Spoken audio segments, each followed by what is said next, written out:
News today और मैं हूं आपके साथ मानवी ठाकुर। शुरुआत करते हैं आज की खास खबरों से।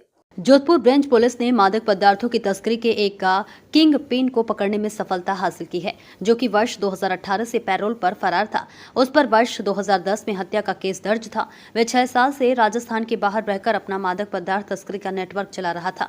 पुलिस ने उसकी गिरफ्तारी के साथ ही बड़े नेटवर्क पर अब रोक लगा दी थी अथवा निस्तानुभूत कर दिया है।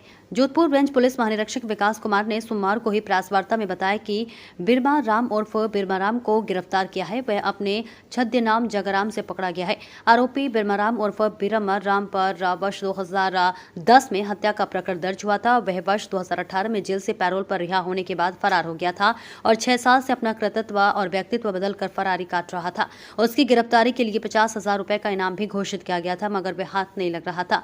आईजी विकास कुमार के अनुसार आरोपी बिरमा राम उर्फ बिरम राम बड़ा ही शातिर दिमाग वाला है। वह राजस्थान से फरार होने के बाद झारखंड, बिहार और नेपाल तक पहुंच गया है। वह हर बार कई तकनीकी और नई तकनीकी इस्तेमाल करता था और इसी के साथ कोई भी नया फोन या सिम खरीदने के बाद एक बार इस्तेमाल कर तोड़ देता था। हर बार अपनी जगह बदलने के साथ ऐशो आराम की जिंदगी जी रहा था। उस पर बराबरी नजर रखी जा रही थी, मगर बिरमा राम उर्फ बिरम राम ने अपना नाम जगाराम रख लिया था। मादक पदार्थों की तस्करी के उसके नाम से कई बड़े स्तर पर ऑनलाइन ट्रांजैक्शन हो रहे थे, जो कि बिरमा राम के खाते में हो रहे थे, मगर ये वही है, इसका पता लगाना टेढ़ी खीर साबित हो रहा था।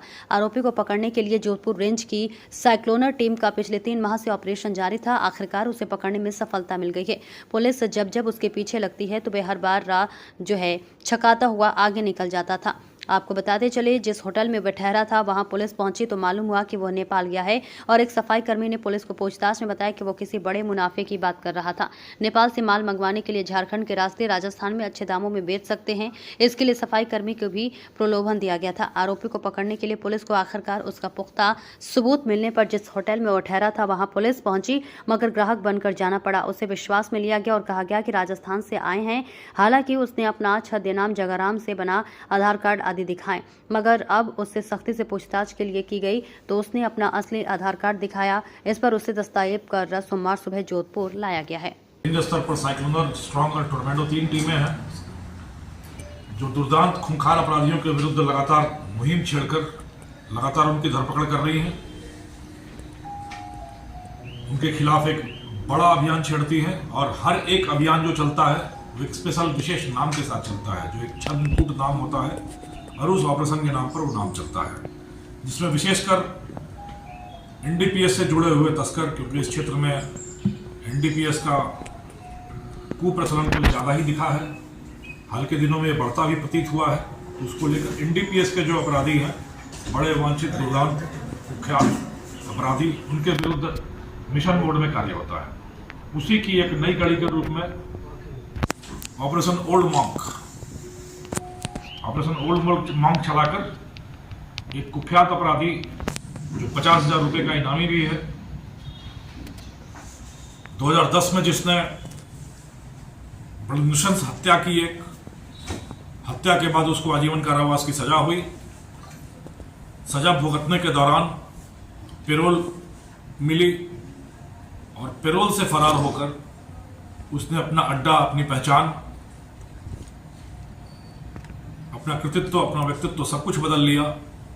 अपराध की दुनिया में पूरी तरीके से कूद पड़ा और मादक द्रव्यों की तस्करी का एक बड़ा किंगपिन बना। इस व्यक्ति का नाम है बिरमा राम उर्फ बीरा राम, जो चौटन बाड़मेर का रहने वाला है। 2010 में पहला मुकदमा हुआ हत्या का और उसके बाद 2018 से पैरोल से फरारी करके यह राजस्थान छोड़कर झारखंड के रांची एवं चतरा इलाके में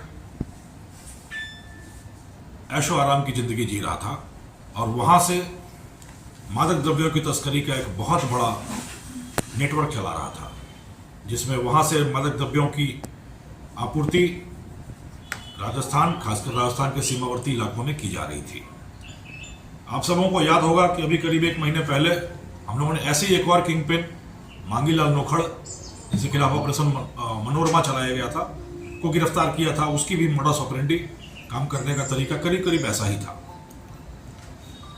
इस व्यक्ति ने अपनी पहचान फर्जी दस्तावेजों के आधार पर बदल ली और जगाराम बनकर, बाड़मेर का निवासी जगाराम बनकर आराम से रह रहा था।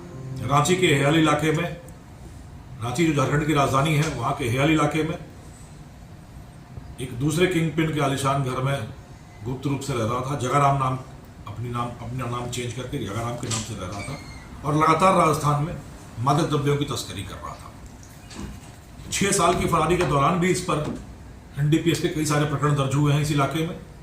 जब भी माल पकड़ा गया, ट्रक पकड़े गए, तो इसका नाम आता रहा। परंतु यह एक छलावे की तरह पुलिस के रडार से, कानून की रडार से हमेशा ही गुम रहा।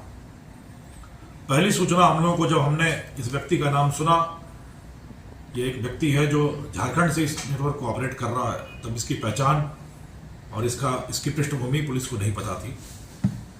जब हमने पता करना शुरू किया तो इसके शातिरपने की अलग अलग कहानियां सामने आने लगी। न सिर्फ नाम बदला, बल्कि टेक्निकल गैजेट का भी यूज नहीं होता था, और टेक्निकल गैजेट का यूज होता था तो दिन में आधे घंटे इस्तेमाल होगा, हर बार नए नंबर से इस्तेमाल होगा, नई जगह पर जाकर नई सिम ली जाएगी, नए कॉन्टैक्ट्स बनाए जाएंगे, और बड़े अत्याधुनिक ऐप्स जो कि कानून की परिधि से बाहर हैं, उनका इस्तेमाल करके इस्तेमाल होता था। हमारी पहली सूचना मुद्रा विनिमय के माध्यम से, मनी ट्रांजैक्शन के माध्यम से इसके बारे में पहली पुख्ता सूचना हम लोगों को मिली कि जब हम लोग रांची और झारखंड और राजस्थान के बीच के मॉडल को ट्रैक कर रहे थे, तो पैसों का आदान प्रदान इलेक्ट्रॉनिकली हो रहा था, और वह जिस अकाउंट में हो रहा था, पहला शक यह हुआ, संदेह यह हुआ कि बीरमाराम तक ही जा रहा है।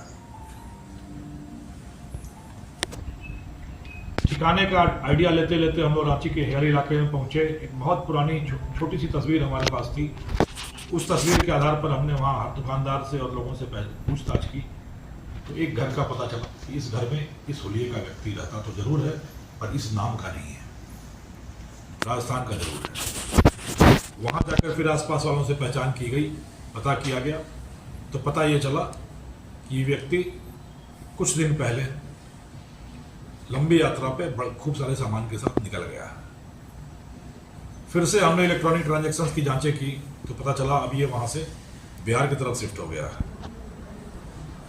पीछा करती हुई टीम पटना पहुंची। पटना में कोई सुराग नहीं मिला, वहाँ एक नंबर लिया, बदल लिया गया। फिर ये मुजफ्फरपुर पहुंचा, बिहार के मुजफ्फरपुर में पहुंचा, वहाँ एक मोबाइल लिया गया, वहाँ उसको इस्तेमाल किया गया। एक होटल में कमरा लिया इसने वहाँ पर, वहाँ उस मोबाइल का इस्तेमाल करके उसको तोड़ दिया गया, वो नंबर बताया गया, और एक नया मोबाइल लिया। छोटी सी सूचना के आधार पर हमने मुजफ्फरपुर के कई सारे होटल खंगाले। एक होटल में इस जगाराम नाम के व्यक्ति की एंट्री मिल गई, एक नंबर मिल गया, जो नंबर की जानकारी, नाम तो जानकारी में नहीं था। फिर हमने सीसीटीवी के फुटेज निकाले वहाँ पर, तो सीसीटीवी में यह व्यक्ति देख गया कि एक दिन पहले ये वहाँ पे, 2 दिन पहले वहाँ पर ठहरा था, पर वो नंबर खत्म हो चुका था। फिर उस होटल के लोगों से हमने पूछताछ की। वहाँ एक सफाई कर्मी ने हम लोगों को बताया कि वो कुछ इस तरह के धंधे की बात कर रहा था, जिसमें मुझे भी कुछ मदद करने की बात कह रहा था। और बात ये आ रही थी कि नेपाल से झारखंड का धंधा थोड़ा सा रिस्की हो रहा है, नेपाल से कम दाम में 50-60 हज़ार रुपये किलो में अफीम लाई जाए और लाके फिर राजस्थान सप्लाई की जाए। इसके चक्कर में वो नेपाल निकला है, और मुझे अपना एक बार कोई डेटा दे देगा। उस गुप्त डेटा के आधार पर हम लोग मोतिहारी पहुंचे। मोतिहारी पहुंचने पर पता चला कि ये व्यक्ति नेपाल की सीमा में घुस गया और अपने धंधे पर लगने के लिए गया। मॉनिटर करते हुए फिर उसकी लोकेशन नेपाल की सीमा में भी हमने खोजा। नेपाल बॉर्डर पर हम लोग काफी समय तक रहे। यह व्यक्ति रक्सौल में आकर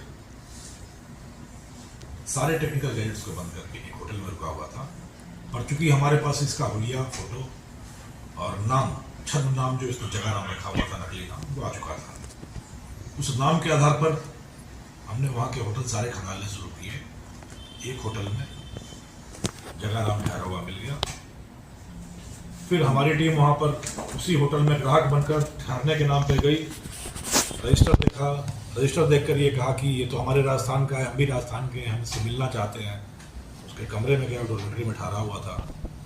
वहाँ जाकर उससे पूछताछ की गई तो पहले वो मुकरा, उसने अपना नाम जगाराम बताया, कागज भी दिखाया, आई कार्ड भी दिखाया, आधार कार्ड दिखाया, परंतु हम लोगों को सब कुछ मालूम था ये कौन है। फिर थोड़ी सी सख्ती दिखाते ही उसने अपना असली आधार कार्ड भी दे दिया, अपना नाम भी बता दिया, पुष्टि भी हो गई। फिर वहाँ रक्सौल में इसको वहाँ की पुलिस के साथ गिरफ्तारी की गई। मोतिहारी से ट्रांजिट रिमांड लेकर आज सुबह हमारी टीम पहुंची है, जो कि बाड़मेर पुलिस को, इसको धनाव की पुलिस को इसको हवाले करेगी। इसमें सफलता सिर्फ यह नहीं है कि पुलिस की टीम ने सफलता हासिल की, पर एक बहुत बड़ा सवाल है कि जो आदमी झारखंड में जाकर पिछले 6 सालों से एक बहुत बड़ा नेटवर्क, एक बहुत बड़ा गिरोह चला रहा था और राजस्थान में मादक द्रव्य की निर्बाध आपूर्ति कर रहा था, उसकी गिरफ्तारी से एक बहुत बड़े नेटवर्क को नेस्तनाबूद करने में सफलता मिली है। और इसकी पूछताछ से जो मोडस ऑपरेंडी आ रही है, कार्य करने का तरीका आ रहा है, उससे आगे मादक द्रव्यों की तस्करी की रोकथाम और ऐसे तत्वों के खिलाफ कार्रवाई में बहुत ज़्यादा सहायता मिलेगी। पेरोल से फरार व्यक्ति जो 6 साल से पेरोल से फरार है, उस तक पहुँचने के लिए कितनी मेहनत करनी पड़ी पुलिस को। करीब 3 महीने से ऑपरेशन उल्मम चल रहा है। झारखंड, बिहार, नेपाल, राजस्थान करीब 7-8 हज़ार किलोमीटर की दूरी तय करती रही स्पेशल टीम, पुलिस की साइक्लोन टीम, और तब जाकर करीब 3 महीने के अथक प्रयास के बाद सफलता हासिल हो सकी। मेरी लोगों से अपील है, इस तरह के जो भी तत्व के बारे में जो भी सूचना हो आपके पास, कृपया पुलिस तक पहुंचाने का श्रम करें, कृपा करें, ताकि हम आपकी एक छोटी ही सफलता, एक छोटे से सूत्र से आगे तक बढ़ सकें, बड़े नेटवर्क को, बड़े अपराधियों को ध्वस्त कर सकें, नेस्तनाबूद कर सकें। समाज में सुरक्षा रहे, कानून का शासन हो और हर व्यक्ति स्वतंत्र मर्यादित जीवन जी सकने के लिए स्वतंत्र हो। तो इस दिशा में साइक्लोन टीम लगातार काम कर रही है और ऐसे तत्वों का सफाया करके समाज में कानून का राज, शांति और सुव्यवस्था कायम करने के लिए अहर्निश प्रयास करें। धन्यवाद। कोई सवाल हो तो